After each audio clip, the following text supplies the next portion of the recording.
Empezamos casi con media hora tarde, pero media hora tarde en la perspectiva de tener aquí casi un cuarto de milenio en este estrado, no es nada. Así que vamos a dejar el tiempo de lado y vamos a disfrutar de este momento que realmente es un momento único. Desde que supimos que nuestros tres hermanos iban a estar aquí en Barcelona, en España, haciendo una ruta enseguida, les pedimos que nos reservaran un tiempo porque queríamos tener esta oportunidad de conocerles, escucharles, volverles a ver, saludarles. Y esta es la idea de este acto. Es la idea de que sea un acto fraternal, entrañable, y que nos permita también enriquecernos, porque, como decía, estamos delante de tres hermanos que representan mucho para la obra evangélica a nivel mundial, latinoamericanos, los tres líderes de un perfil altísimo. La cantidad de reuniones, la cantidad de discusiones de las que han participado, la cantidad de congresos en los que han estado, artículos escritos, libros escritos, creo que son todo un tesoro que en esta tarde podemos compartir y recibir una parte de ellos. Así que bienvenidos todos a este acto. Es un acto que está auspiciado por la Alianza Evangélica Española y por los grupos bíblicos universitarios. Ambas entidades tienen conexiones muy evidentes con nuestros hermanos, desde el movimiento de Lausanne hasta lo que es la obra estudiantil a nivel internacional. Son conexiones muy profundas que hemos disfrutado desde hace muchos años. Así que vamos a presentar brevemente, creo que todos les conocéis, pero queremos que este acto sea un acto que también nos permita perfilar algunos datos que son importantes, y le voy a pedir a Jaume Llenas que sea él quien nos presente brevemente, pero de una forma, yo diría que nos dé una idea de su trayectoria a cada uno de ellos. Adelante, Jaume. Pues siempre es muy difícil hacer una presentación y ser justo, ¿no? Y cuando uno dispone de un trocito de papel y tiene que hacer el resumen del trocito de papel, siempre, pues claro, corre el riesgo de dejarse lo importante y de ir, no secundario, porque aquí creo que ya todo lo que hay ya es muy importante. Voy a comenzar por presentaros a Pedro Arana. Si me equivoco en algo, pues ahí está para corregirme. Nacido en Lima, Perú, ingeniero químico, graduado en la Universidad de San Marcos en Lima. Se graduó en teología también en el Free College de la Iglesia Libre de Escocia en Edimburgo. Fundador también de la Fraternidad Teológica Latinoamericana.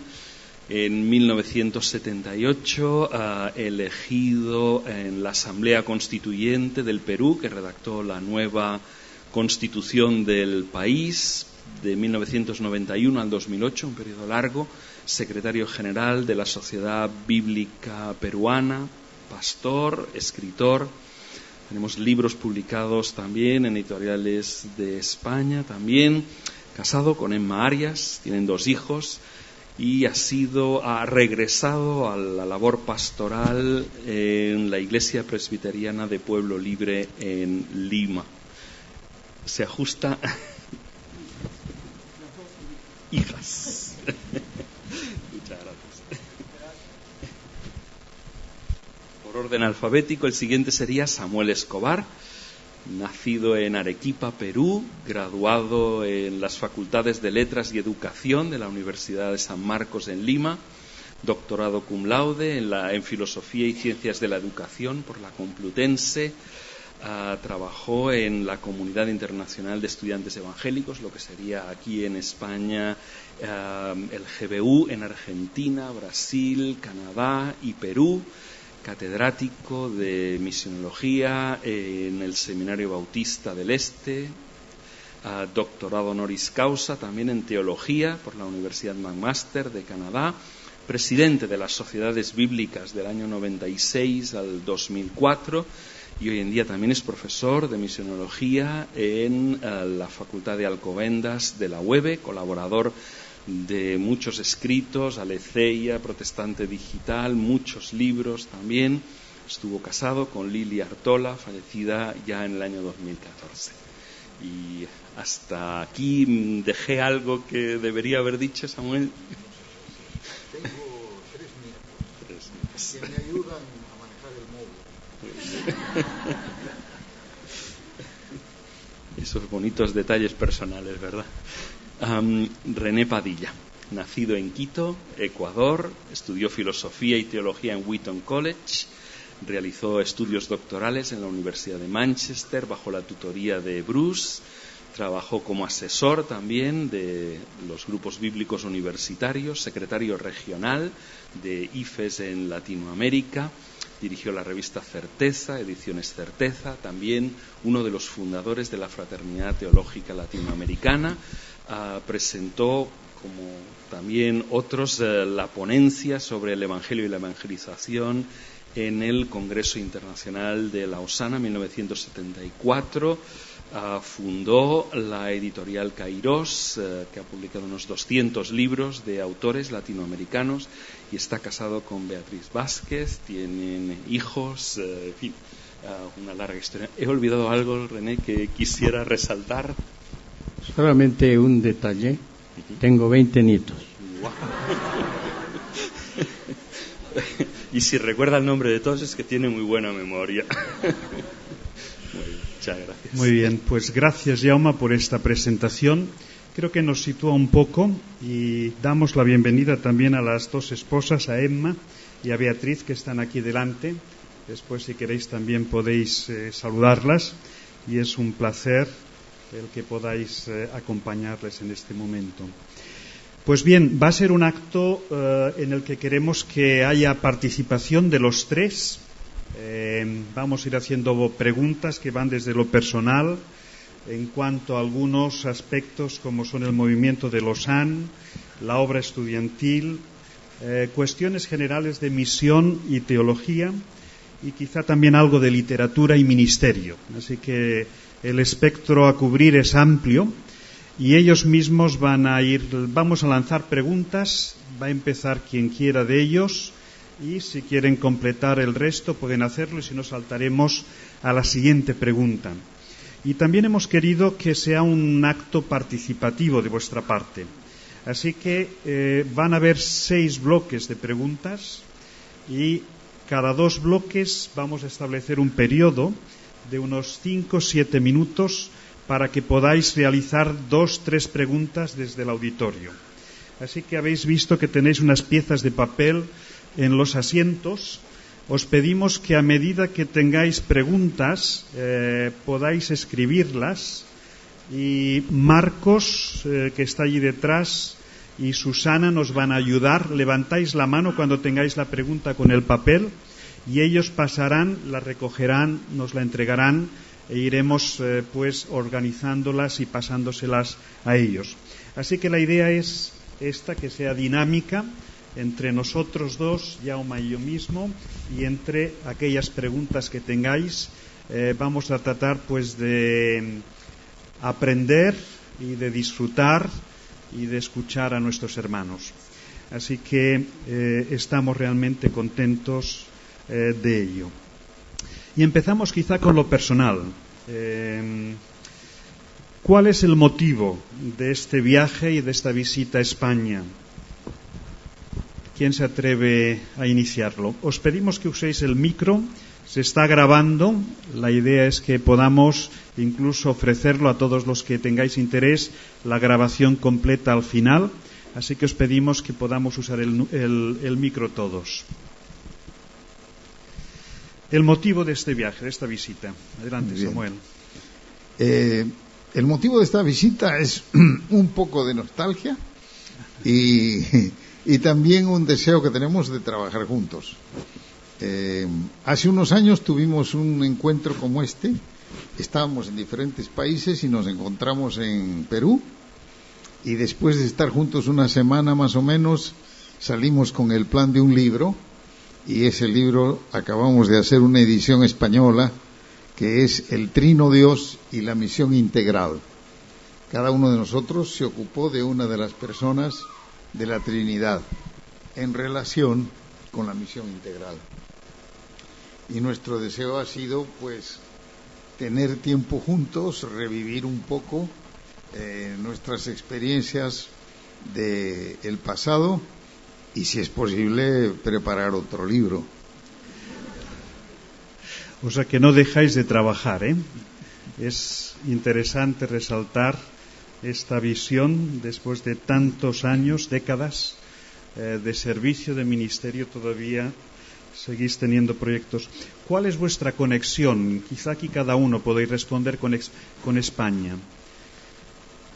Samuel sabemos que está viviendo en este momento, incluso aquí, pero quizá Pedro, René, pueden compartir cuál ha sido, cuál sigue siendo la conexión con nuestro país. Bueno, adicionalmente a lo que ha dicho Samuel, yo tenía un interés particular. Mi padre siempre hablaba y le decía a su hermano vizcaíno, y hablaba de Bilbao, y sabía que su abuelo o alguien había venido. Entonces yo tenía un interés muy claro de querer conocer esta parte del país, y tengo que decirles que me ha encantado. No voy a decir tanto más o menos, pero tanto como Barcelona. ¿No? Ellos vienen de Bilbao en este momento. ¿Han estado cuántos días? 3 días. No dice nada. Muy bien. Es completo, sí. O sea que el apellido Arana viene del norte, ¿no? Sí, sí, de Bilbao, del Valle, ¿no? Y yo soy Escobar Aguirre. Mi abuelo era vasco también. Muy bien.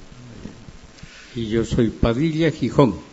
Entiendo que Málaga es la mata de los Padilla, me dijeron en Málaga, y Gijón aparentemente viene de allá del norte. Mi abuelo era un cura español, mi bisabuelo, perdón. Muy bien, muy bien. Desde vuestra perspectiva en este momento de la vida, ¿cómo veis en lo que habéis podido en estos días volver a conectar? Seguramente estáis leyendo. ¿Cómo veis la sociedad española en este momento actual, 2016? Quizás debo decir que volvemos con mi esposa después de 48 años. Y la impresión que tuvimos hace 48 años era de no poder ver una iglesia evangélica así como esta, ¿no? Y normalmente todas las que me mostraban estaban como a 60 o 50 metros de la calle. Entonces, y enterarme de que las personas no podían casarse civilmente y que tenían ese tipo de dificultades, para nosotros era muy duro de entender. Y no había lugar, hay veces, para que lo sepultaran. Bueno, entonces era una situación de esa naturaleza. Voy a pasar los 48 años rápido, ¿no? Saliendo del Perú, nos enteramos que ustedes están por tener una nueva elección. Y sí pude leer algo antes de salir, porque seguimos con interés lo que sucede políticamente también en España. Y lo único que nos ha llamado la atención es que cuando hubo la presentación de los 4 candidatos, porque eso ha sido comentado en Lima, ¿no? Cada uno hablaba y no escuchaba al otro. Entonces ha llegado un momento de escucharse, y eso se aplica también a los cristianos, ¿no? Y quizás a Pedro eso le llama la atención en particular, porque en el Perú estamos en una situación parecida. Va a haber una segunda vuelta de elecciones y está muy difícil para uno que quiere votar con conciencia evangélica por quién votar. Así es. Antes votábamos por el mal menor. Ahora tenemos que elegir entre lo muy malo o la peor. Se conectan las realidades, ¿no? René. Bueno, sin duda hay un contraste muy grande entre lo que sucedía en España en 1958, luego en 1969 y lo que sucede hoy. En ese tiempo, bajo un régimen franquista, era muy difícil para el pueblo evangélico aún tener cultos abiertamente.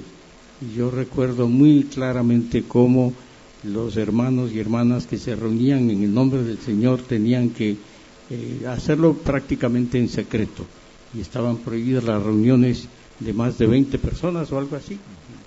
Bueno, hay un contraste muy grande. Ahora yo veo letreros que indican la presencia evangélica, como por ejemplo en el Hueve, la universidad o seminario que tiene su letrero claramente mostrando que se trata de una institución evangélica, y la presencia evangélica es mucho más notable, obviamente.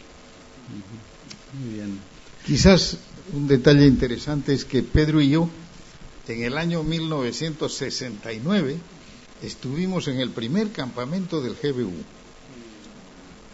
que fue aquí en las montañas. En Berea. En Berea. Sí. En Berea. En Vilafranca del Penedès. Eso es. Y ayer tuvimos como guía en la Sagrada Familia a Daniel Giralt, que en aquel momento era un estudiante. De modo que ver todo lo que ha pasado desde entonces es un motivo de gratitud al Señor por su fidelidad y por sus tantas bendiciones. Muy bien. ¿Queréis añadir algo en cuanto a este viaje, algo más? Si no, pasamos al siguiente bloque. Quizás, ya que hemos hablado Sí. de la situación en España antes, cuando vine en el 66 a estudiar en la facultad, en la universidad Complutense, en esa época se llamaba Universidad Central de Madrid, después le pusieron el nombre de Complutense. En ese año pude conocer a José Grau. Nos conocíamos a través de la revista Pensamiento Cristiano, pero lo apreciamos después porque en medio de las dificultades José Grau se atrevía a escribir y publicar. De modo que el primer libro de nuestra fraternidad teológica latinoamericana nos lo publicó don José Grau. Así es. Y tengo un tributo particular para don José Grau de gratitud, porque me publicó un primer libro, ¿no? Progreso, Técnica y Hombre. Así que mi gratitud, y su hija estaba por acá, le he expresado también esa sentida gratitud y recuerdo muy cariñoso. Muy bien. Pues si hablamos un poquito de la Osana, a veces dicen que los evangélicos, por lo menos los que no pertenecemos a iglesias históricas, tenemos un problema con situar cuestiones dentro de la historia, ¿verdad? ¿Cuál era la situación del mundo evangélico en el año 1974? ¿Cómo era el mundo evangélico en ese año? Yo podría pasar al año 66, el año que vine a Madrid a estudiar, porque ese año el evangelista Billy Graham organizó un congreso de evangelización en Berlín. Y como yo estaba acá cerca, me invitaron. Me asignaron el tema, uno de los 4 ponentes, en una sección que se llamaba Obstáculos a la Evangelización, y dentro de ella el totalitarismo como un obstáculo a la evangelización. Entonces los otros expositores, uno era el director de un seminario en Estados Unidos, la otra era una hermana de Corea, no recuerdo quién era el tercero, pero para ellos totalitarismo significaba comunismo. Para mí, en América Latina, totalitarismo eran los militares y la Iglesia Católica, que bendecía las dictaduras y los golpes de Estado, cuando eran conservadores, claro. De modo que ir a ese congreso fue una experiencia rica. El expositor de la Gran Comisión en ese congreso era John Stott. Yo había conocido a John Stott unos años antes en Cambridge, que era su alma mater, fue nuestro guía allí. Pero en Berlín, la presentación de John Stott sobre el Evangelio de Juan, para mí fue decisiva, porque él puso énfasis en que en la Gran Comisión en Juan no está únicamente la comisión id, ¿no? O yo os envío, sino que también está el modelo. Como el Padre me envió, así también yo os envío. En otras palabras, el modelo de misión es Jesús mismo. Y para mí, para nosotros, con René, que habíamos estado trabajando en tratar de desarrollar una ética social basada en un núcleo cristológico, aquello fue para mí una bendición. Y a partir de allí, pues, hemos pensado otras cosas que luego se incorporaron en Lausana. Pero René es mejor que hable de eso porque él fue la figura estelar en Lausana. En 1968 se hizo un primer CLADE, decíamos nosotros, primer Congreso Latinoamericano de Evangelización en Bogotá, Colombia, noviembre de 69, perdón. El orador principal fue Samuel Escobar. Realmente cometieron un error los organizadores, porque la idea era tratar de tener una estrategia para la evangelización de América Latina, y prácticamente todos los oradores hablaron de lo mismo. Había que tener más campañas de evangelización y evangelización separada de la vida de la iglesia en términos de estilo de vida, en términos de acción. Pero a Samuel Escobar le designaron como orador para que hablara sobre la iglesia y su responsabilidad social. ¡Qué discurso!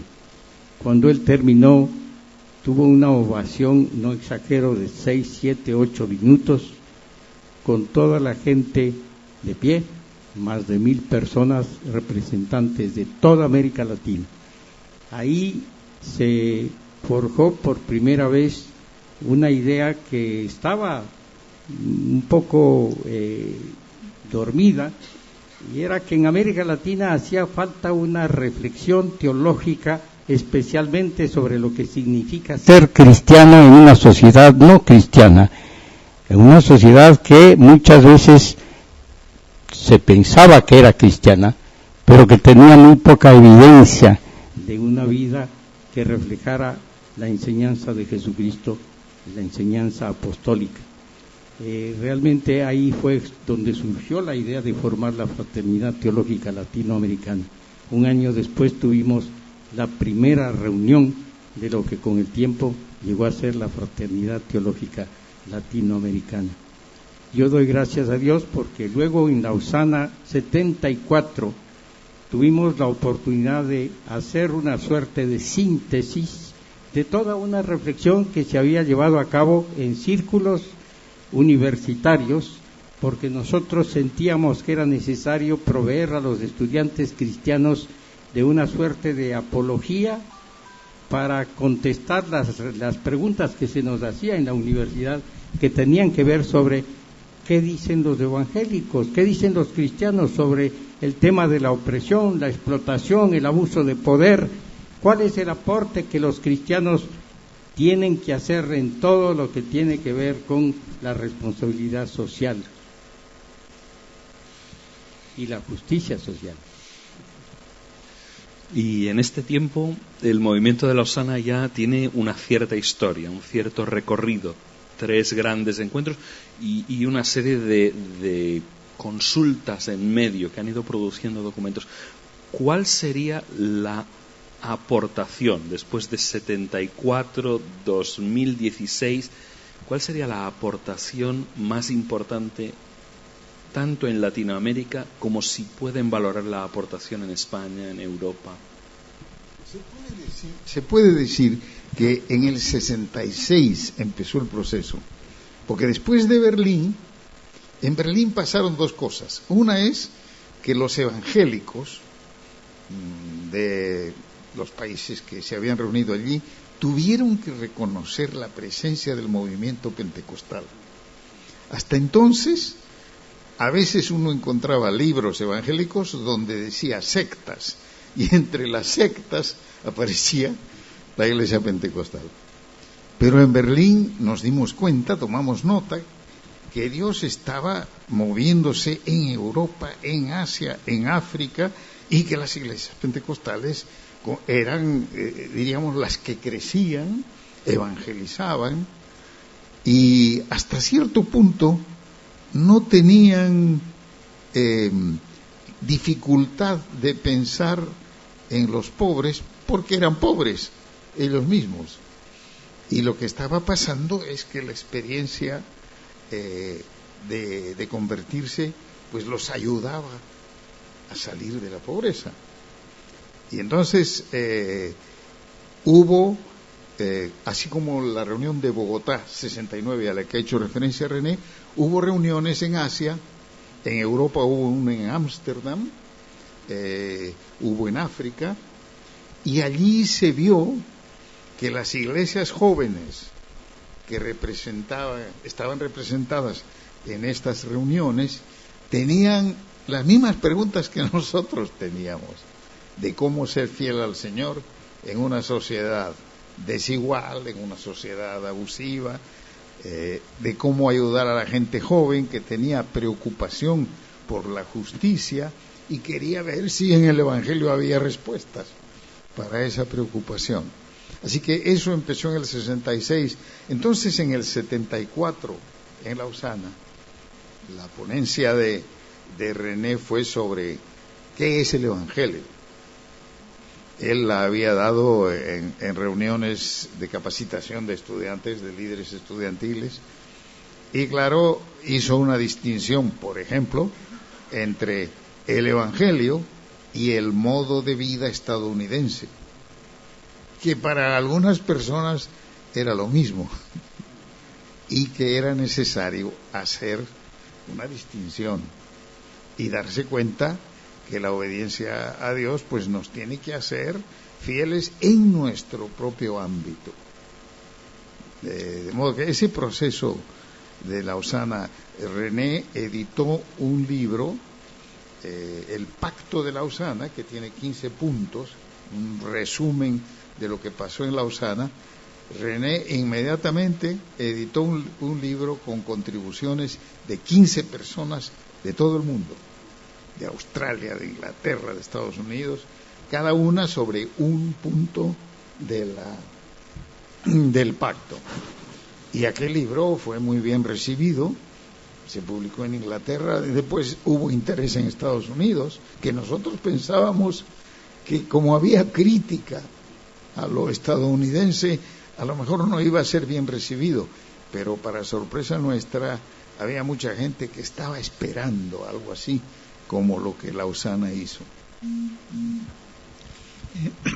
Creo también que el año 1970 fue muy importante para lo que el 74 iba a recibir Lausana. Y se ha dicho que se formó la Fraternidad Teológica, pero el tema central de allí fue la Biblia. Y entonces lo que estábamos planteando allí era que las iglesias evangélicas debíamos volver a la autoridad suprema de nuestra fe y conducta como cristianos. Y los temas que se trataron iban a ser muy importantes para el documento de Lausana. Luego del 74 me tocó algunas veces con René estar en otras reuniones en las cuales hubo un debate, hay veces un poco ácido, con hermanos de Estados Unidos y de Alemania sobre lo que era la evangelización. Y si es que la misión de la iglesia solamente se reducía a la evangelización, porque en esos términos más o menos se manejaba todo. Y una y otra vez teníamos que volver a ciertos párrafos de Lausana, pero la dificultad más grande desde mi punto de vista era que los evangélicos volviéramos a releer la Biblia. Es decir, que el Espíritu nos alumbre y que veamos que cosas que están en ambos testamentos tenían que ver cómo veía el Señor la pobreza, que era la justicia personal y la justicia social, y cuál debía ser la responsabilidad de nosotros como cristianos y del pueblo de Dios. Voy a hacer la última pregunta sobre este punto. Si estáis pensando en alguna pregunta, es el momento. Podéis levantar vuestros papeles y os la pasarán a recoger. Una última pregunta. ¿hacia dónde se dirige el movimiento? Hace unos meses, creo que fue Samuel que escribía, se ha movido el movimiento de Lausana. Y entonces, ¿hacia dónde se mueve el movimiento? ¿Hacia dónde se mueve quizás también el mundo de lo evangélico? Entonces, el que quiera. Bueno, para nosotros, desde nuestra perspectiva, el artículo más importante en el Pacto de Lausana, que salió del primer encuentro Lausana en 1974, el más importante de los párrafos fue el párrafo 5, en que se afirma que Dios es juez y exige justicia. Dios es justo y exige justicia. Y todo el párrafo tiene que ver con la responsabilidad social de la Iglesia. Ya se dejó un poco de lado la idea de que el Evangelio, por ser personal, es individualista y no tiene nada que ver con la manera en que nos conducimos en la sociedad, tanto como personas individualmente como iglesias locales, con una responsabilidad frente a la sociedad. Y gracias a Dios, ese artículo ha sido retomado en lo que se llama el compromiso de Ciudad del Cabo, Lausana 3, fue en el 2010, estuvimos presentes allí y fue un gran privilegio ver cómo en el documento que se preparó ya de antemano bajo la dirección de Christopher Wright, se recoge ese pacto de Lausana, especialmente, diría yo, el artículo 5, y se expande. Ese es un documento sumamente importante y merece estudio, porque ya es una señal de que el mundo evangélico, por lo menos un gran sector del mundo evangélico, ha dejado de pensar que lo único que tenemos que tratar de lograr es que las almas se conviertan a Dios y nada más. Hay toda una responsabilidad que tiene que ver con nuestra relación con el prójimo, nuestra relación con la creación de Dios. Entonces entra la dimensión social del Evangelio y la dimensión ecológica del Evangelio. Creo yo que eso es sumamente importante y es un documento que merece estudio.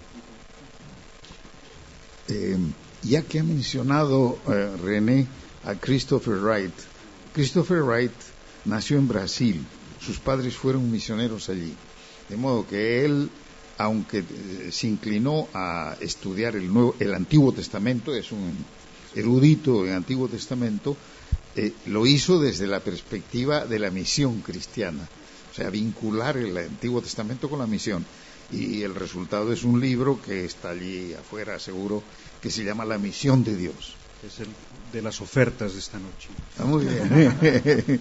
La Misión de Dios. Ahora, Christopher Wright sería representativo de una generación de estudiosos, de biblistas, británicos especialmente, que produjeron, que diríamos, se destacaron en Inglaterra porque mantuvieron su fe en la autoridad de la palabra y al mismo tiempo estudiaron con seriedad todo lo que las ciencias bíblicas de hoy, diríamos así, nos ayudan a ver en la Escritura.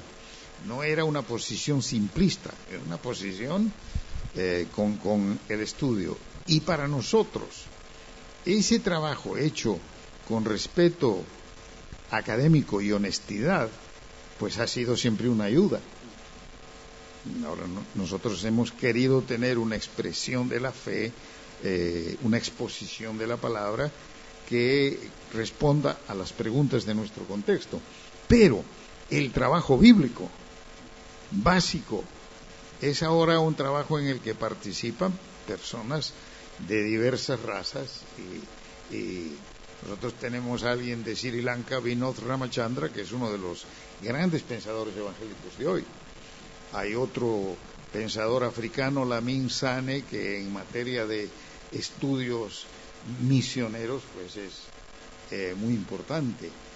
Y tenemos ahora una presencia misionera de América Latina en Europa. El año pasado tuvimos un encuentro en Málaga, había 102 misioneros. Tenemos a Miguel Juez. A Miguel yo lo conocí en Córdoba, Argentina. Después de eso ha sido misionero en el norte de África y hoy en día promueve la misión. Entonces ya hay personas que pueden pensar en la misión utilizando las herramientas, vengan de donde vengan, y respondiendo a las preguntas de nuestro tiempo. Nuestros amigos aquí nos pasan una pregunta que dice: ¿cómo valoran el creciente papel de los evangélicos en la política latinoamericana? La trayectoria no siempre ha sido tan diáfana como sería de desear. ¿Cómo lo veis? ¿Alguna opinión en ese terreno?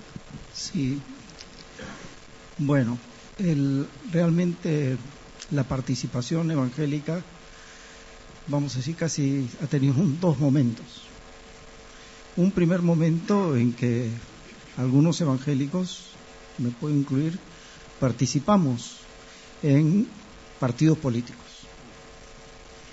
Y luego el siguiente momento, que ha sido un poco difícil, cuando se trataron de organizar partidos políticos evangélicos, ¿no? Entonces vimos que esta idea floreció más en el Brasil. Y en el Brasil, por tener más diputados, más congresistas, es donde se nota también más las falencias que hay. Porque cuando uno ha visitado Brasil y ha conocido lo que está sucediendo, muchos de los que han llegado a tener estas posiciones no han guardado la fe. Rápidamente se han mimetizado con el medio. Bueno, entonces, por otro lado, el Perú, en estas últimas elecciones, en los últimos 5 años, hemos visto que una cosa es no tener ideologías, pero otra cosa es no tener principios, ¿no? Entonces, con la idea de que ya no existen ideologías, tristemente han perdido los principios y se busca la ascendencia personal, si es que la pueden lograr con votos evangélicos, o no se está meditando o pensando, ni siquiera interesándose en conocer el país. Yo creo que también nuestro trabajo en la Fraternidad Teológica ha incidido en un asunto que me parece que es fácil. La teología no se hace en el aire, se hace en un contexto. Y así como tenemos que mirar el contexto para que la Iglesia pueda cumplir su misión, tenemos que entender nuestro contexto nacional para poder responder desde el punto de vista político a esa situación. Entonces, cuando se quiere acceder y se accede a posiciones políticas solo con ciertos temas, la vida, bueno, ¿quién va a estar en contra de la vida? ¿No? Pero no se hace por defender la vida, sino por defender posiciones adquiridas. Entonces, creo que es importante, especialmente para los que participan en política, que puedan conocer su país, la historia del país, que puedan ir y acercarse y caminar por el país y ver cuáles son la situación en que vive la mayor parte de la población.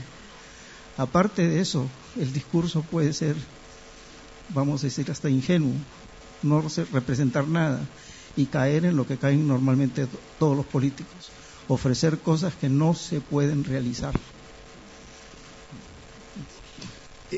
Me parece que un aspecto importante de este pensar en lo político, en la responsabilidad política de los evangélicos, es que tenemos que recuperar la memoria.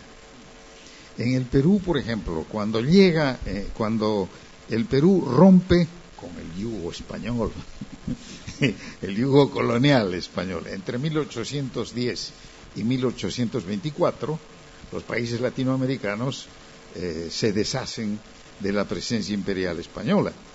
Claro, España también había tenido que llevar sus tropas de aquí a España porque Francia había invadido España.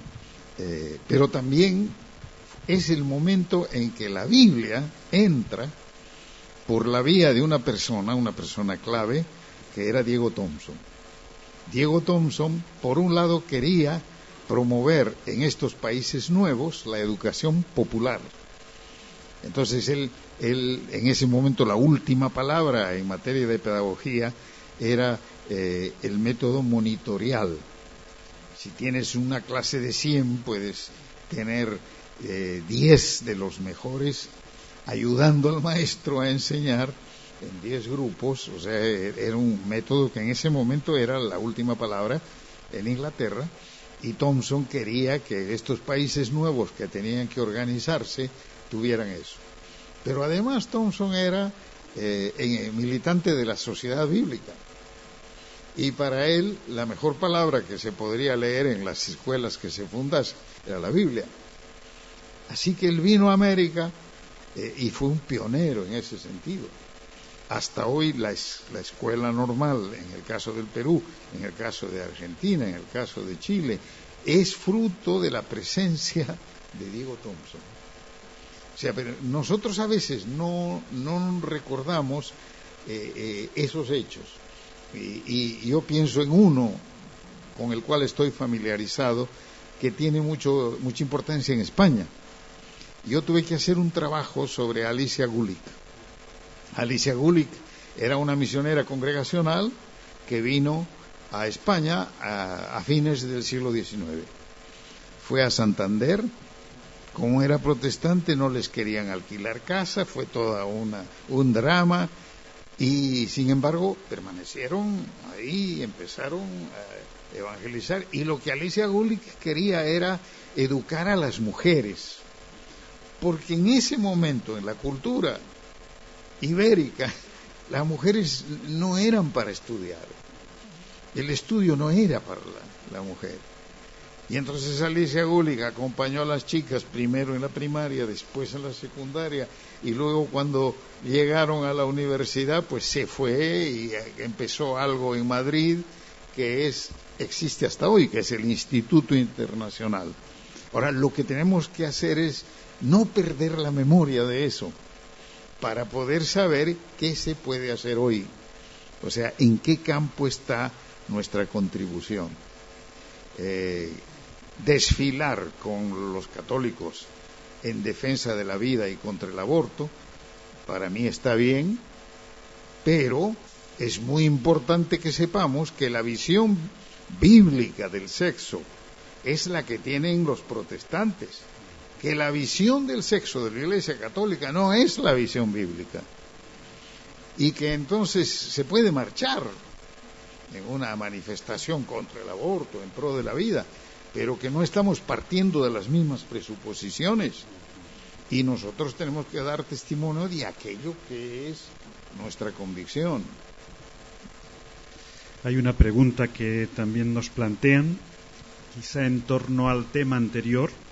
¿Cuáles son los principios que definen una iglesia que tiene en cuenta la responsabilidad social? Quizá enumerar algunos principios que puedan ayudarnos al auditorio a quizá concretar este énfasis de la responsabilidad social como parte de la labor de la Iglesia. ¿Qué principios definen?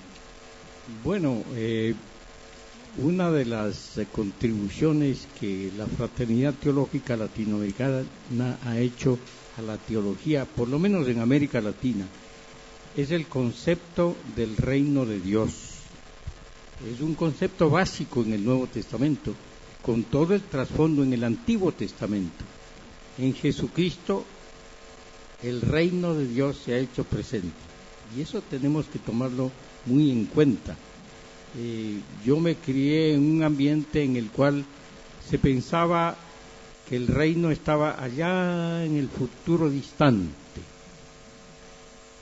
y nunca, jamás se hablaba de lo que exige una ética del reino. La ética del reino toma muy en cuenta que Dios en Cristo Jesús se ha manifestado para demostrar lo que significa un nuevo mundo, nuevas relaciones no solamente con Dios, sino con el prójimo y con la creación de Dios. Y para mí fue un gran descubrimiento cuando hice mi doctorado, ver la realidad del reino en el mundo presente, en medio de la sociedad, a través del pueblo de Dios, especialmente, no exclusivamente. A veces parecería que hay señales de la presencia del Espíritu de Dios obrando en el mundo, porque bueno, Dios es soberano y puede usar a veces agencias que nosotros consideraríamos seculares, pero de hecho es interesante ver, por ejemplo, cuánto se hace en el campo ecológico fuera de la iglesia. Y por muchos años en el mundo evangélico nos resistíamos a pensar que fuera de la iglesia no había nada bueno, todo era oscuro, todo era malo. Gracias a Dios, el aporte de los creyentes ha cambiado mucho cuando han entendido que están llamados a hacer presente el reino de Dios y su justicia. El descubrimiento de la enseñanza bíblica sobre la justicia para mí es algo absolutamente esencial. Hace muy poco un biblista reconocido que trabaja con la Sociedad Bíblica Unida hizo un estudio de la manera en que se traduce la Biblia al inglés, o se tradujo la Biblia al inglés, y la manera en que se tradujo al castellano. En Casiodoro de Reina aparecen las dos palabras hebreas que se deben traducir como justicia, traducidas así, justicia. En King James aparece vez tras vez la palabra righteousness, rectitud, no la palabra justicia. Y entonces la palabra rectitud carece de esa dimensión social. Y un teólogo reformado, misionero en Argentina por casi 50 años, dice que él descubrió la riqueza de la enseñanza bíblica sobre la justicia cuando aprendió castellano. Y por primera vez se dio cuenta cuánto tiene la Biblia que decir sobre la justicia. Dios es justo y ama la justicia. Antes, bueno, righteousness, rectitud delante de Dios y nada más. Pero ¿qué significa eso en la vida social? Yo creo que ese es un principio esencial, absolutamente esencial para quienes militamos en el reino de Dios. Y amamos la justicia. Bienaventurados los que tienen hambre y sed de justicia, no solamente dentro del pueblo de Dios, también en la sociedad. Y recordemos, donde no hay justicia, no hay paz, no hay shalom, no hay plenitud de vida. Eso es bien claro en la enseñanza bíblica. Isaías 32:17 lo dice. El fruto de la justicia será la paz, shalom. Queremos tranquilidad, queremos paz. Bueno, no se trata de aumentar la seguridad en la sociedad poniendo más policías. Se trata de trabajar en pro de la justicia, la equidad. Mientras más igualdad hay en la sociedad, más posibilidad hay de que todos aprovechen de los recursos de la creación de Dios. Muy bien, pues es interesantísimo esta parte del coloquio, de las entrevistas y de las respuestas, pero pasamos a otro bloque, quizá un bloque que a mí personalmente me toca muy de cerca y también a bastantes de los que estamos aquí. Los tres habéis colaborado en la obra estudiantil. Si leemos vuestro currículum que nos habéis pasado muy cortésmente, habéis estado bien involucrados a lo largo de vuestra etapa estudiantil y posteriormente. ¿Qué significó para cada uno de vosotros formar parte activa, tanto como estudiantes, líderes estudiantiles, y posteriormente como incluso obreros? Creo que al menos Samuel, René, no sé si Pedro también colaboró como obrero en AGEUP, en Perú.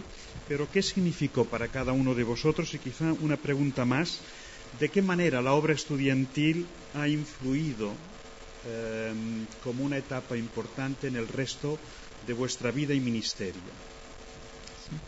Sin duda que la obra estudiantil en alguna manera nos ha marcado, bíblica y teológicamente. En cuanto a la Biblia, fue a través de los grupos universitarios que comencé a estudiar la Biblia. René ya era obrero cuando yo estaba terminando mi carrera y llegaba por Lima, se quedaba a veces en casa de mi madre y me dejaba un folletito de estudio bíblico, escudriñar las escrituras, ¿no? Amanecer con Dios. Pero era el sentido que uno iba leyendo párrafo por párrafo, contestando. Yo tenía mi cuaderno ahí, ¿no? Entonces creo que eso fue muy, muy importante, junto con el énfasis que había sobre la devoción personal, la búsqueda personal del Señor, de su dirección, y todo eso pues dio su fruto a su tiempo. Entonces, algo de lo que yo recuerdo fue un campamento que tuvimos el año 1957 en Lima, y lo que se impulsó allí era el testimonio que debíamos dar en la universidad. Yo ingresaba el 58 a la universidad. Entonces un misionero, Rolf, canadiense, estaba allí con nosotros y me dice: Pedro, sé que has ingresado a la universidad. ¿Sí? ¿Qué piensas hacer? Bueno, primero estudiar, pues, ¿no? Pero espero también tener un grupo de estudio bíblico. Dice: si otros te ayudan, da gracias a Dios. Y si no, pídele a Dios fuerza para formar el grupo. Bueno, durante los 6 años que estuve estudiando química, lo hicimos con un estudiante católico. Durante esos 6 años nos conocimos, y él era de la Acción Católica, yo era protestante, y vimos a algunas personas llegar al Señor, sin llamado, sin levantar la mano, sin nada, ¿no? Pero que confesaban su fe en Jesucristo. Entonces, el impulso para la evangelización personal creo que fue también parte de la obra universitaria. Más tarde, ya cuando hemos sido obreros, hemos insistido en estos mismos asuntos, y en un otro que para mí ha sido siempre muy importante.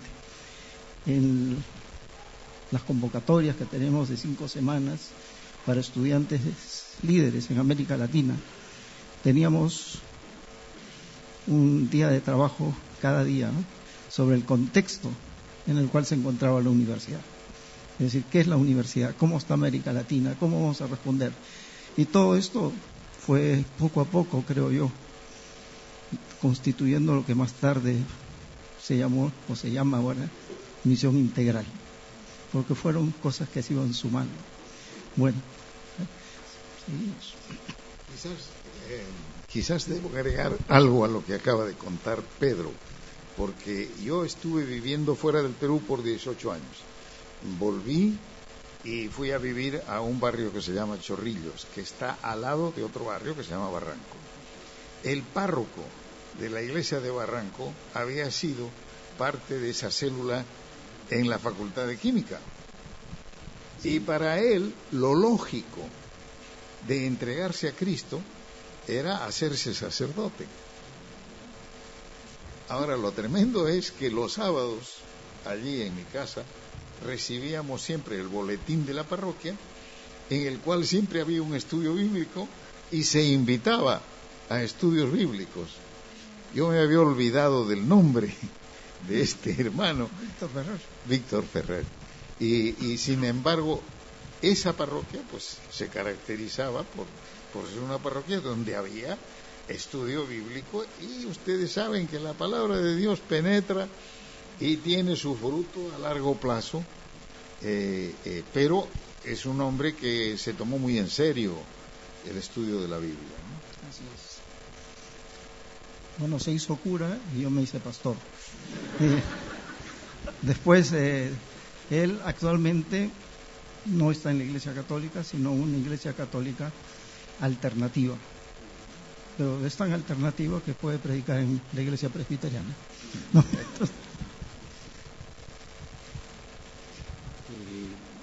Cuando yo fui a la secundaria en la ciudad de Quito, tuve 3 profesores que evidentemente querían hacer de todos los estudiantes marxistas militantes. Especialmente uno de ellos no escondía su intención. Y nunca me olvido de una ocasión en que en la clase, todos sentados alfabéticamente, en orden alfabético, yo estaba allá atrás, Padilla. Él preguntó, bueno, yo quisiera saber, ¿qué dicen ustedes, cristianos, sobre la justicia social? ¿Qué les parece el tema de la opresión, la explotación? ¿Les preocupa eso? Silencio. Padilla, usted no es católico, usted es protestante. ¿Qué dicen los protestantes sobre este tema? ¿Qué dicen?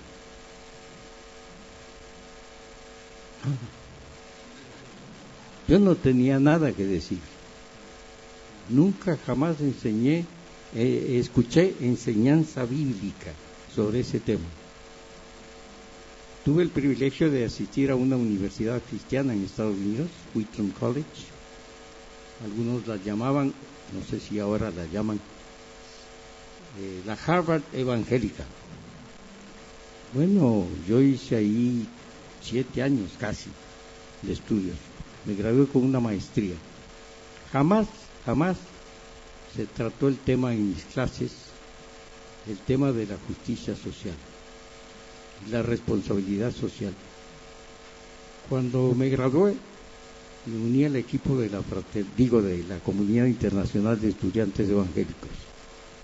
Y mi parroquia era pequeña, Venezuela, Colombia, Ecuador y Perú. Mi responsabilidad era formar grupos que dieran testimonio de la fe en el contexto universitario. Las mismas preguntas que se me habían planteado en la secundaria las escuché de nuevo, pero ya en el ambiente universitario. Era 1959, el 1 de enero de ese año, Fidel Castro y el Che Guevara habían entrado en La Habana. Y entonces había fiebre marxista. Las mismas preguntas. Había la oportunidad de hablar públicamente, presentar el Evangelio a los estudiantes. Siempre había una fila de estudiantes marxistas allá atrás, listos para la descarga. Y bueno, no bien terminaba, venían las preguntas. Las mismas preguntas que se me habían hecho en la secundaria. Yo doy gracias a Dios por el desafío que se me planteó en la universidad, en las universidades de América Latina en ese momento. Enseñanza bíblica no había tenido en cuanto a temas que tienen que ver con la justicia social en la universidad. Pero sí se me habían dado herramientas para hacer teología, griego, hebreo y cuánta cosa más. Lo que sucedió realmente fue que me entusiasmé por volver a leer la Biblia, estudiarla en serio desde la perspectiva de esas preguntas que se me hacían. Y bueno, para terminar, doy gracias a Dios porque en la Comunidad Internacional de Estudiantes Evangélicos se nos dio la libertad para pensar y desarrollar un movimiento con raíces locales. Y no simplemente diciendo, bueno, ustedes van a plantar un capítulo de un movimiento que se gestó en Estados Unidos o en Inglaterra, donde fuera. No, ustedes son responsables de desarrollar un movimiento que tenga raíces locales. Y ahí aprendí lo que significa realmente la contextualización del mensaje bíblico. Es decir, ¿qué quiere decir el mensaje bíblico en esta situación? Frente a estas preguntas que se plantean, no solo los estudiantes, los obreros, las amas de casa, la sociedad en general. Yo doy gracias a Dios por el gran privilegio que fue para mí trabajar en la Comunidad Internacional de Estudiantes Evangélicos. Yo agregaría un recuerdo interesante. Mi primer libro sobre estas cosas se titulaba Diálogo entre Cristo y Marx, y me lo editó Pedro. Pedro juntó textos de conferencias que yo había dado en universidades de Brasil, de Argentina, del Perú, de Chile, y una de ellas era esa, Diálogo entre Cristo y Marx. O sea, lo que yo preguntaba era, en un ambiente donde había militancia marxista, ¿no? Yo preguntaba, ¿dialogaría Cristo con Marx? Y entonces me daba oportunidad de decir lo que Cristo diría, tomando las palabras del propio Cristo. Pero claro, es que había cosas de las que Cristo enseñaba que se habían olvidado en nuestro ámbito evangélico. Y entonces los marxistas eran los que hacían las preguntas difíciles. Y había una metodología muy interesante en la universidad.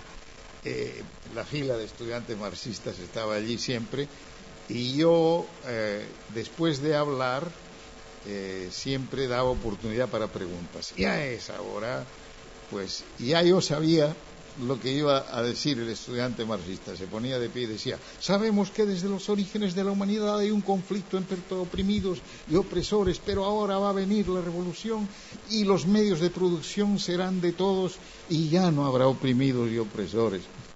No, era más o menos, era como recitar las 4 leyes espirituales, ¿no? O sea, resumir el contenido de su fe. Y claro, eso me permitía a mí conectar textos de la palabra de Dios, aspectos de la fe cristiana con las inquietudes que iban surgiendo. Pero claro, hay una tarea que me desafiaba, como René ha dicho, a leer cosas y partes de la Biblia que no había leído, o que eran difíciles, y había que trabajar en ellas. Algo que creo que también es bueno señalar, las experiencias de secundaria fueron diferentes, las mías que la de René, porque yo estudié en el colegio fundado por Juan Amacay, y allí desde el comienzo escuchábamos una lectura breve de la Biblia y se oraba. Pero había algo que el director y los profesores nos repartían: ustedes tienen que aprender a cooperar con sus compañeros. Y entonces la estructura interna nos permitía eso. Estábamos divididos en lo que llamaban 4 houses y teníamos que hacer las cosas corporativamente. Ustedes tienen que pensar en su país, ¿no? Y la visión de Macay fue que de ese colegio salieran los dirigentes del país. Entonces fue un discurso una y otra vez. Y creo que a los 3 en algún momento nos llegaron los libros de Macay. Y esos libros, en mi caso particular, yo diría que me llevaron a otra conversión. Después de convertirme a Cristo, me tuve que convertir a mi propia cultura, amar mi lengua, el español, no amar la tradición de la cual veníamos, que dentro de la Iglesia Católica también habían habido otros personajes que amaban a Jesucristo, que todo no fue negro, que había una Teresa de Jesús, Fray Luis de León y otros más. Entonces eso me ayudó a mirar la situación eclesiástica con más cuidado.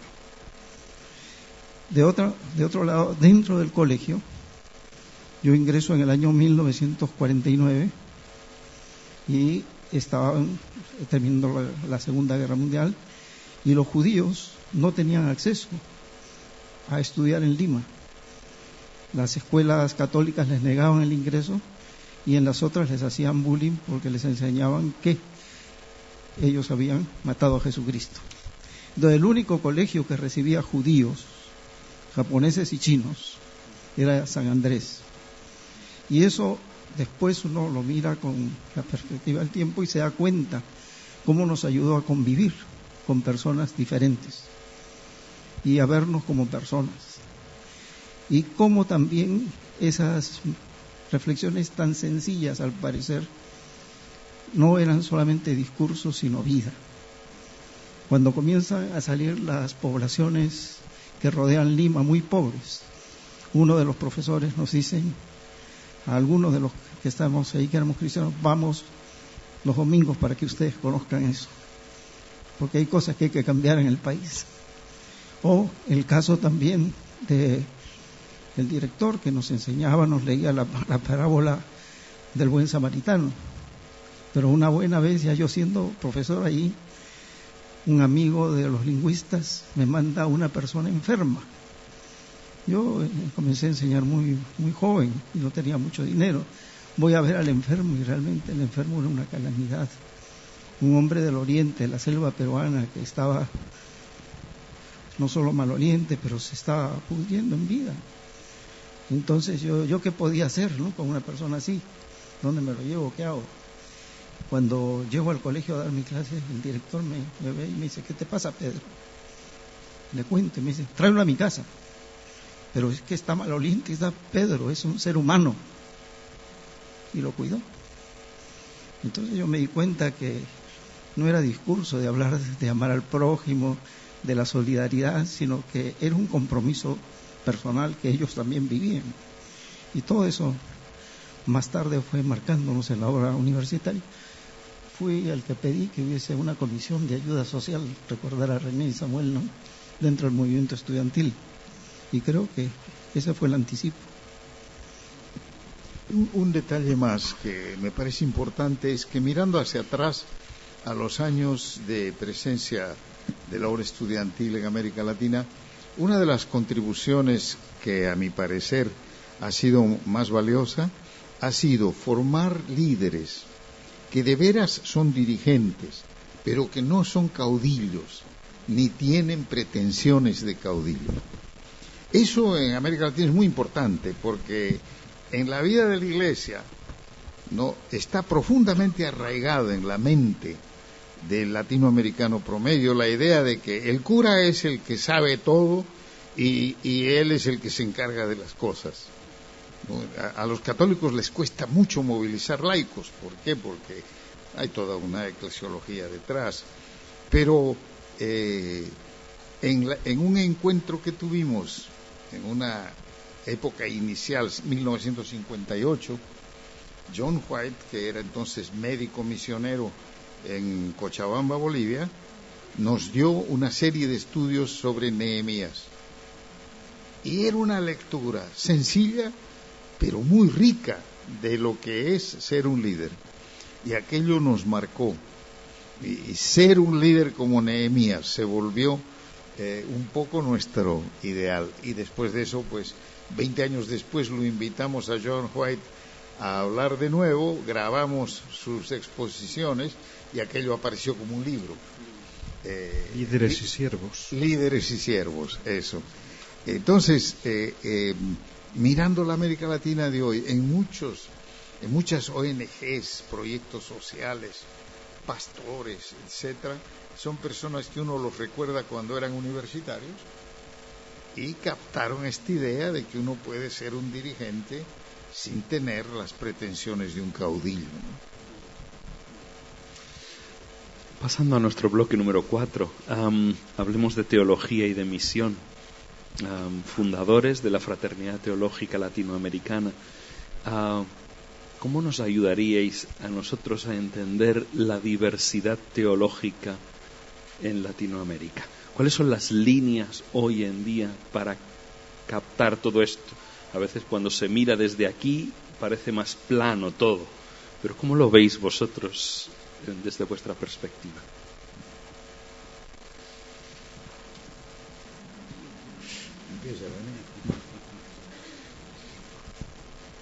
Bueno, una de las tareas que nos propusimos realizar era enseñar a los estudiantes a estudiar la escritura.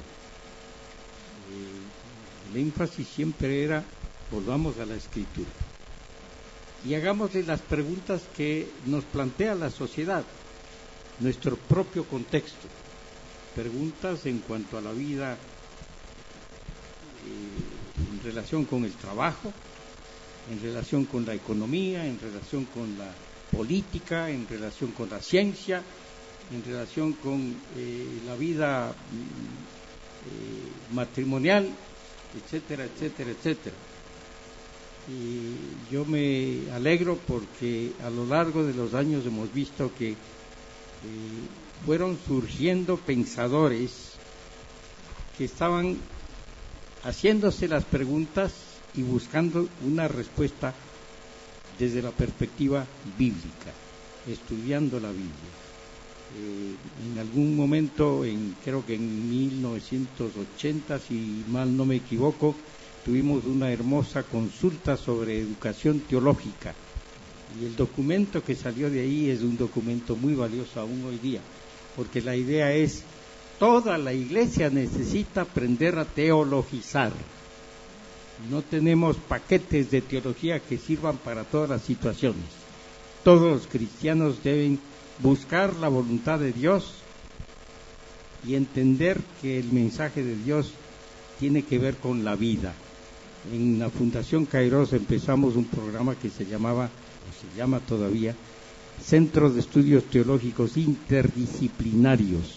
La teología en diálogo con las ciencias sociales. Cómo entender mejor lo que estamos viviendo valiéndonos de las ciencias sociales, la sociología, la psicología, la política, la economía, etcétera.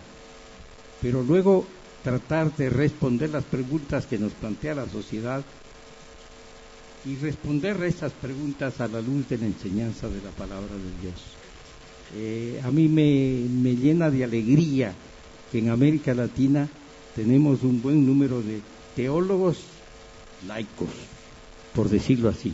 Algunos de nuestros libros, los libros que hemos publicado a lo largo de los años, han sido escritos por laicos.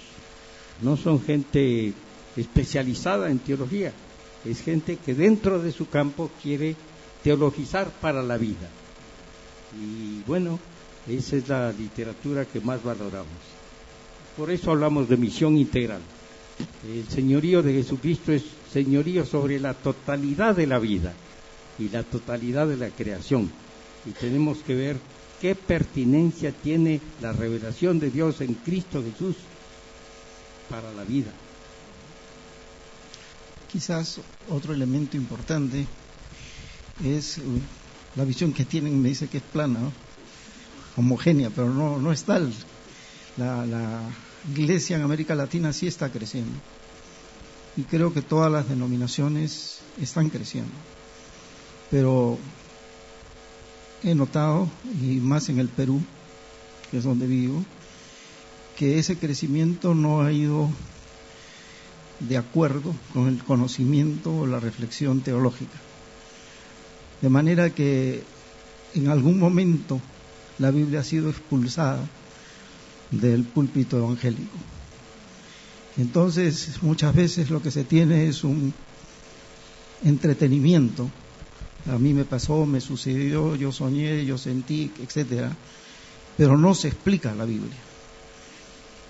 Otras veces, cosas que son parte del testimonio cristiano, de la liturgia, que es parte de la misión de la Iglesia, desplazan y usurpan el lugar que debe tener la Sagrada Escritura con la proclamación de la palabra y la explicación de ella. Hay grupos que pueden estar 2 horas cantando, y por supuesto que la alabanza tiene un lugar central también en la vida de la Iglesia, pero si se le dedican 15 minutos o 5 a contar la vida del dirigente y no explicar la Biblia, la cosa nos está yendo un poco mal. Y eso se ve luego cuando hay participación pública. Por ejemplo, en la misma política, escuchar a una persona que pueda decir: los homosexuales no tienen derechos humanos. ¿Qué no son humanos? ¿Qué son? ¿No? Yo no estaré de acuerdo con lo que practican, todo lo demás, pero esas personas son tan ciudadanos como somos nosotros y necesitan que el Estado les arregle las cosas que debe arreglarles o desarreglarles. Pero yo no puedo decir así sin empacho que no tienen derechos humanos. Entonces, ¿qué hacemos cuando tenemos representantes que nos hacen quedar mal como iglesia? Y me parece que esa es una nota negativa en la vida de la iglesia, Luego también hay demasiados preceptos que los diferentes grupos ponen e imponen sobre la gente, que no tienen que ver directamente con la ética que viene de las Sagradas Escrituras. Y podríamos seguir por ahí. Hay varias cosas que son negativas dentro de la situación por la cual está pasando América Latina. Yo personalmente creo que debemos seguir con nuestra insistencia de volver a la Biblia, de leerla, de buscar las mejores formas de interpretación y de que el mensaje pueda llegar a la mente y al corazón de nuestros hermanos y hermanas y de la población en general. Sobre ese punto les cuento un poco una anécdota. Nosotros participamos en un encuentro de teólogos de América Latina, África y Asia en Yugoslavia, cuando todavía existía Yugoslavia, ¿no? Y ustedes saben que en Yugoslavia había una convivencia de serbios, croatas y bosnios. Y era el marxismo lo que tenían en común, impuesto un poco por un gobierno fuerte, el de Tito. Y fuimos a Osijek, donde hay un instituto bíblico pentecostal, y entonces allí había dos teólogos muy importantes, Peter Kuzmic y Miroslav Volf, ¿no? Miroslav es croata. Aquel encuentro fue Osijek, que es un pueblo bonito, ¿no? Un poco como estar en algún poblado del País Vasco o de Asturias, ¿no? Con ciertas características arquitectónicas, etcétera. Pues Osijek era así. Pero 3 meses después de nuestro encuentro se acabó Yugoslavia y se armó una guerra sangrienta entre serbios, bosnios y croatas.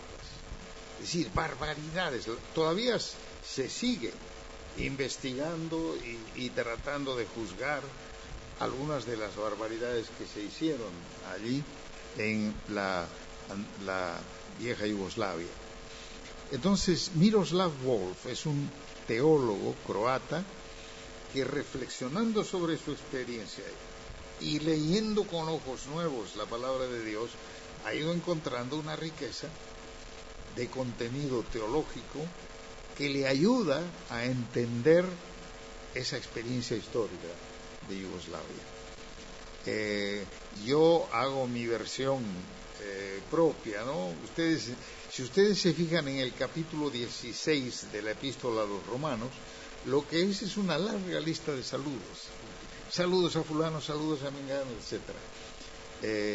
Un estudioso especialista en Antiguo Testamento, Meinier, ha determinado que en Roma, cuando Pablo escribe, había 5 iglesias caseras que se mencionan por nombre, la casa de tal, la casa de cual, pero que no tenían entre sí todavía suficiente comunión. Algunos eran judíos, otros eran gentiles, otros eran una mezcla, algunos eran fuertes espiritualmente, otros eran débiles. Entonces, hay en la Epístola a los Romanos una dimensión misionológica muy importante, porque si uno lee en el capítulo 1, encuentra que Pablo les dice a los romanos: quiero ir a visitarlos cuando vaya para España. Y en Tarragona dicen que sí llegó Pablo a España. y vuelve en el capítulo 15 a hablar de su intención de visitar España. Pero una cosa muy bonita es que en ese capítulo 14, 15 está: recibíos los unos a los otros, así como Dios os recibió en Cristo. Que digamos, está mostrándonos el gran desafío que para Pablo era esta convivencia entre gentiles y judíos, que era tan difícil. Y la iglesia es el ámbito donde se encuentran como hermanos. Pero lo que Miroslav Volf ha investigado es que nosotros definimos nuestra identidad en contraste con el otro.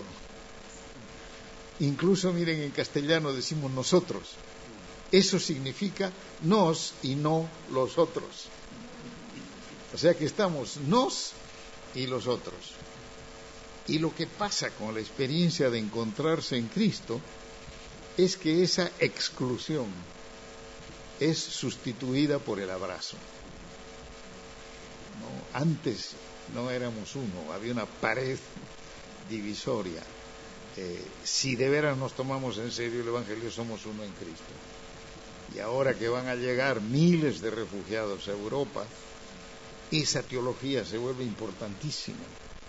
Y hay que y ese estudio de la Biblia con esa perspectiva también se vuelve muy importante. Es para la vida, es teología para la vida.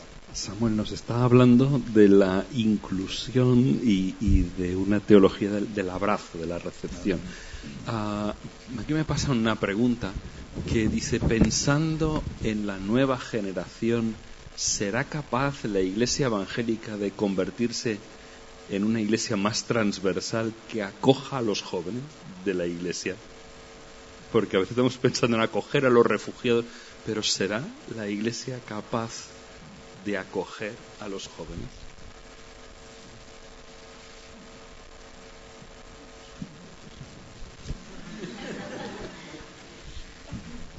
Mientras lo van pensando, sin darnos cuenta, ya hemos pasado casi hora y media.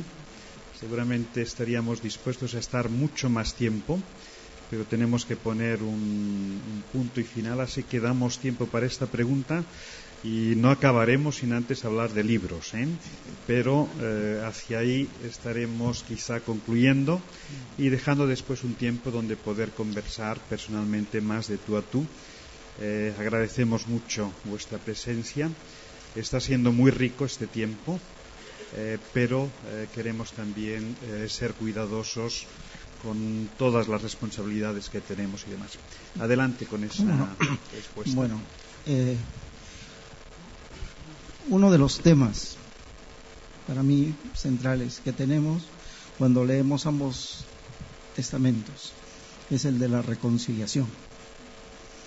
Dios creador, Dios salvador, Dios que reconcilia al hombre consigo mismo. Y el punto central es la cruz. Y la dación del Espíritu Santo tiene que ver con esta vida en comunidad. Yo diría que la Iglesia tiene que acoger a todos los que son necesitados de Dios. Y todos los seres humanos somos necesitados de Dios por nuestra situación. De manera que lo que necesitamos es una Iglesia que sea reconciliadora, porque ha sido reconciliada por Dios. Y la gran tarea es, ustedes tienen que reconciliarse políticamente, ¿no? Yo, viniendo acá, digo, si van a seguir hablando los líderes sin escucharse unos a otros, ¿dónde quieren llevar al país? No, se necesita una reconciliación. Se necesita reconciliarnos también entre nosotros los evangélicos. Es decir, vivimos sospechando unos de otros, y esto no es privativo sin duda de Perú, sino se vive en diferentes comunidades. De manera que una palabra grande en cuanto a la juventud y a otras personas que lleguen es la reconciliación. Vivamos la reconciliación con que Dios nos ha reconciliado en Cristo, para que seamos también agentes de reconciliación. Hace unos años escribí un librito que son conferencias que di en el Seminario Bíblico Latinoamericano sobre la irrupción juvenil. Le puse ese título, Irrupción Juvenil. Y por todo lado me he encontrado con gente que lo ha leído. Es un libro antiguo del año 76, me parece. Cuando escribí ese libro, pues mis hijos eran pequeños. Entonces, cuando mis hijos llegaron a la adolescencia, teníamos conversaciones sobre la música que escuchaban. Y muchas veces yo me impacientaba y decía, acaba, eso es ruido, eso no es música. Y un día mi hija estaba leyendo mi libro, Irrupción Juvenil, y llegó al punto donde yo hablaba de que los jóvenes tienen un gusto musical diferente. Y viene con el libro abierto y me dice, papá, ¿tú has escrito esto? Aquello me sacudió. Y es verdad que a veces en teoría somos un pueblo abierto a recibir a todo el que viene al Señor, pero en la práctica a veces tenemos que aprender las lecciones, ¿no? La nueva generación tiene sus preguntas, sus inquietudes, sus gustos musicales, y si no haya lugar para ellos, se va. Ya no vivimos en una sociedad cerrada que se pueda controlar. Entonces hay necesidad de una pastoral que pueda integrar a personas muy diferentes. Yo agradezco al Señor que las iglesias evangélicas en España no hayan rechazado a los inmigrantes, que hayan recibido a los inmigrantes. Esto ha traído muchos problemas, trae problemas pastorales, por cuestiones culturales, lo que se come, lo que no se come, otras veces por cuestiones sociales. En mi iglesia tenemos los grupos que llamamos oikos, pero varios de los inmigrantes trabajan toda la noche, entonces no pueden venir a una reunión de ese tipo. Y claro, tenemos que seguir pensando en cosas que ayuden a cultivar la fraternidad y también a cultivar el hecho de que la gente joven, que representa otra inquietud generacional, otro gusto musical, otro concepto de la moda, etcétera, encuentre cabida en la iglesia. En nuestro caso, la lección más dura tuvo que ver con aprender a aceptar a drogadictos en proceso de recuperación. Nosotros no teníamos ninguna intención de trabajar entre drogadictos. El Señor tenía una intención. Y en el barrio donde estamos, bueno, había muchos drogadictos. Y fue realmente una lección que tuvimos que aprender. Un domingo se apareció un joven que entró cuando ya había comenzado la reunión y salió antes de que terminara la reunión. Y bueno, yo me quedé con la pregunta, ¿quién será este tipo? Si él no habrá invitado. El siguiente domingo igualmente entró atrasado y ya salía antes de que terminara el culto prácticamente. Y yo me di cuenta de eso y corrí delante, lo atajé. Y le digo, ¿cómo te llamas? Bueno, Carlos. ¿Quién te invitó acá? ¿Cómo conociste esta iglesia? Entonces me contó su historia. Él había ido a Estados Unidos como traficante de drogas. En Boston vio a una chica muy hermosa y la siguió. Y esta chica entró en una iglesia que tenía un café. Y en ese café, que era para atraer a los transeúntes, la gente entraba, se tomaba una taza de café y cada hora había un mensaje de 5 minutos. Él escuchó el mensaje del Evangelio por primera vez y nunca me olvido la expresión que él usó varias veces que lo escuché dar su testimonio. Dios me volteó.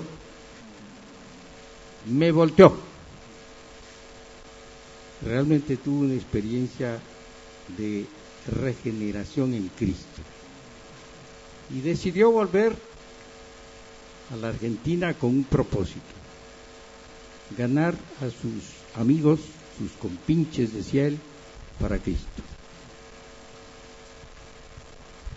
Fue tremendo iniciar un trabajo con drogadictos.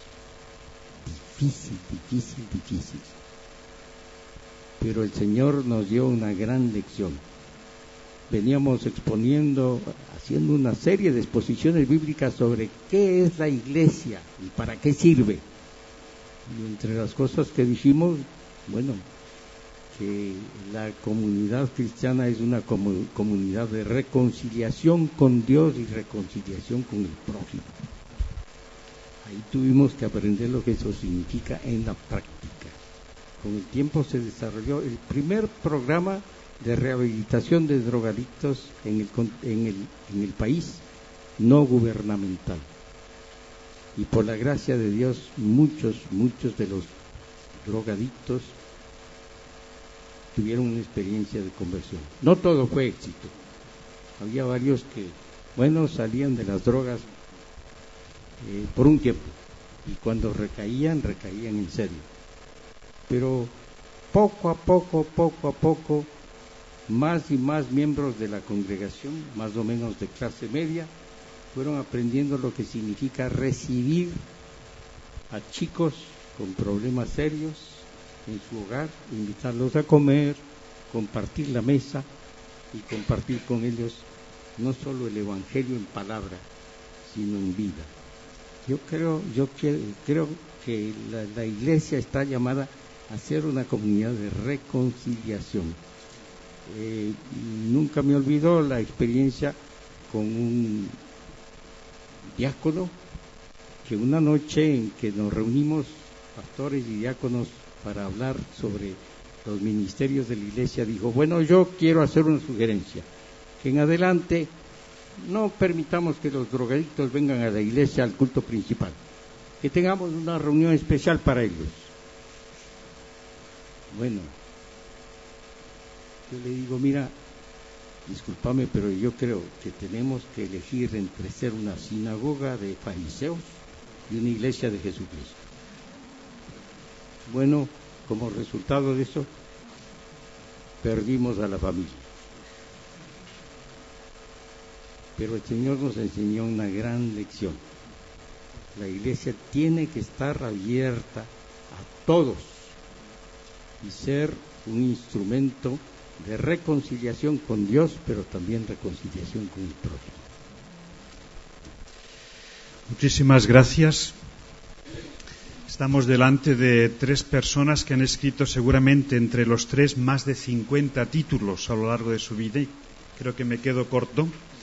Hemos conseguido, con la premura del tiempo, tener algunas copias, algunas de las que ya estaban quizá más circulando en España. Cómo comprender la misión, el autor es Samuel Escobar. También de Samuel Reciente en busca de Cristo en América Latina. Estos dos libros los podéis encontrar a la salida. Y también bastantes copias de este que han escrito entre los tres. El Trino Dios y la misión integral. Y quisiéramos recomendar, además del libro que mencionó Samuel, La misión de Dios de Christopher Wright, también está en la mesa de libros y podréis mirarlo ahora a la salida. Pero nos gustaría preguntarles precisamente sobre esa cuestión. ¿Qué proyectos tenéis cada uno a nivel literario? Y si tenéis algún proyecto en común o en lo que ya lleváis de viaje juntos por España, en Madrid, Bilbao, ahora aquí en Cataluña, ¿habéis ya trazado algún plan concreto nuevo de literatura? Y quizá para René, una pregunta, ¿cómo evalúa él lo que va a ser una novedad literaria realmente de un valor muy significativo, como es el comentario bíblico contemporáneo, que en realidad es el comentario bíblico latinoamericano, pero que decidimos ponerle ese nombre contemporáneo para conectar y que fuese mucho más abierto? Así que proyectos comunes, proyectos personales, el comentario bíblico contemporáneo. Y con esto vamos a ir concluyendo con pesar. El estar aquí en España me hace pensar, yo estoy atrasado con ese trabajo editorial para el comentario bíblico contemporáneo.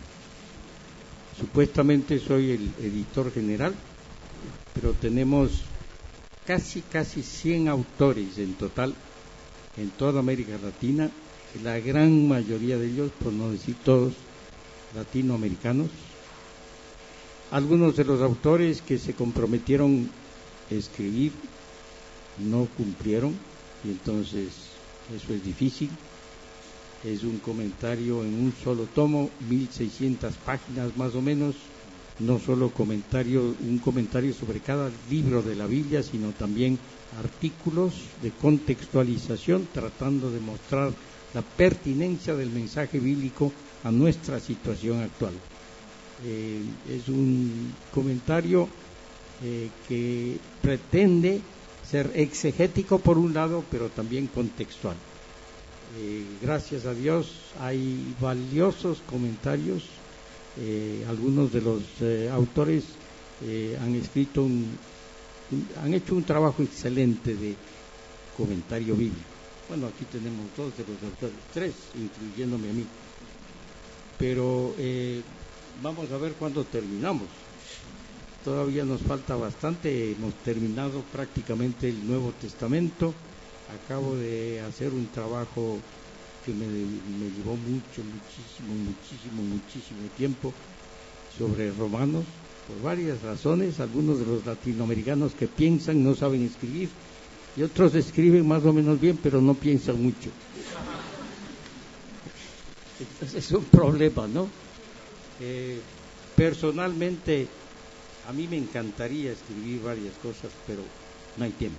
Por el momento, el mayor proyecto es ese comentario bíblico latino, contemporáneo, y espero que de nuestra reunión acá, si no tuviéramos tantas reuniones como hemos tenido, hubiéramos avanzado más quizás en nuestro proyecto, pero espero que antes de decir chao tengamos un proyecto claro sobre qué es lo que vamos a producir juntos. Samuel, Pedro, ¿queréis decir algo? Bueno, yo tengo 2 proyectos que, diríamos, continuamente vienen a mi mente, pero en los que voy trabajando muy despacio, muy lentamente. Uno es hacer una nueva edición de un libro que algunos de ustedes tal vez conozcan, que se llama Tiempo de Misión. Tiempo de Misión es un esfuerzo por interpretar América Latina y lo que ha sucedido en América Latina durante el siglo XX, especialmente el crecimiento del protestantismo, que yo llamo protestantismo popular. Después de mi experiencia en España, pues tengo que agregar capítulos sobre temas como la migración y el esfuerzo misionero desde América Latina a Europa y Asia y otros países. Entonces hay que trabajar en eso. Y en el año 76 escribí una pequeña historia de la obra estudiantil que se llama La Chispa y la Llama. Y después de aquello he escrito sobre algunas experiencias personales, etcétera. Quiero completarlo en una edición nueva que ponga al día la información y que muestre la contribución de la obra estudiantil al pueblo evangélico en América Latina. Bueno, yo tengo 2 proyectos. Uno que espero que se pueda comenzar a realizar este año, y es una revisión de un libro que he preparado especialmente para la congregación, pero que parece que tiene una difusión un poco mayor, y no solamente entre los presbiterianos, y se llama Iniciación Cristiana, ¿no? Ese es uno. El otro es, ¿cómo lo podría decir? Una reflexión. Para nosotros el marxismo fue lo que nos marcó el 70, y por eso puse Providencia y Revolución. Yo creo que en nuestros días el mercado y la economía de mercado y todo lo que eso significa es algo que no hemos atendido con la misma intensidad que al marxismo, y muchos piensan que es una expresión cristiana y algunos hasta bíblica de lo que es la prosperidad para los cristianos y otras vertientes, de manera que estoy tratando de ver cómo puedo bosquejar lo que llamaría el mercado, el nuevo nombre de la providencia.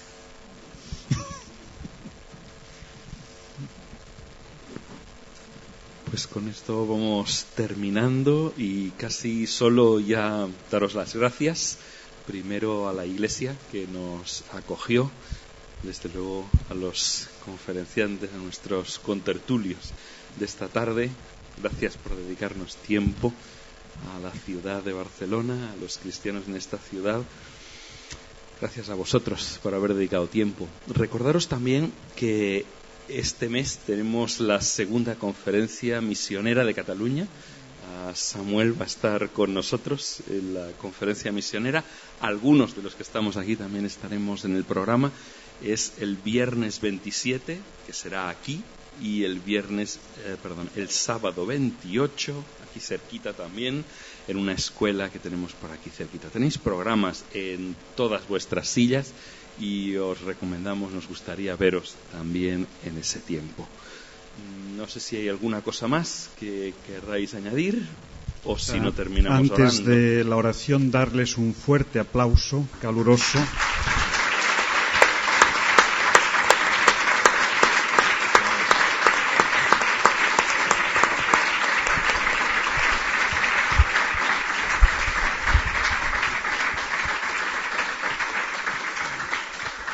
Pues si os parece, nos ponemos de pie y oramos.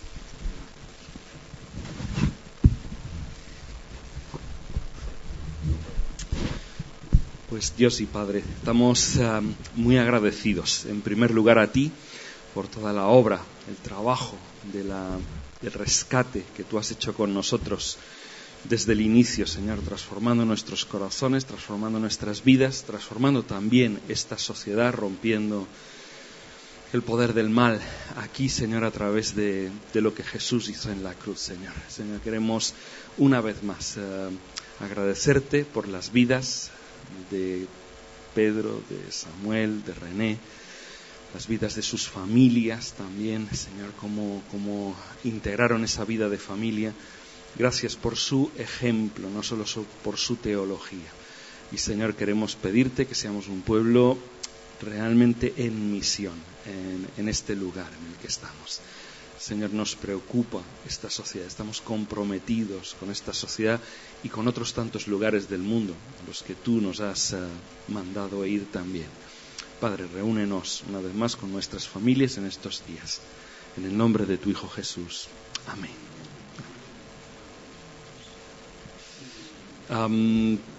Una cosita más. Si os ha gustado lo que hemos estado hablando aquí y queréis recibir la grabación, veréis que hay ahí unas notitas. Si nos ponéis vuestro nombre y vuestra dirección, os enviamos el link para que podáis tener la grabación de lo que hemos tenido esta tarde aquí. Entonces lo podéis ir dejando a la salida. Muchas gracias.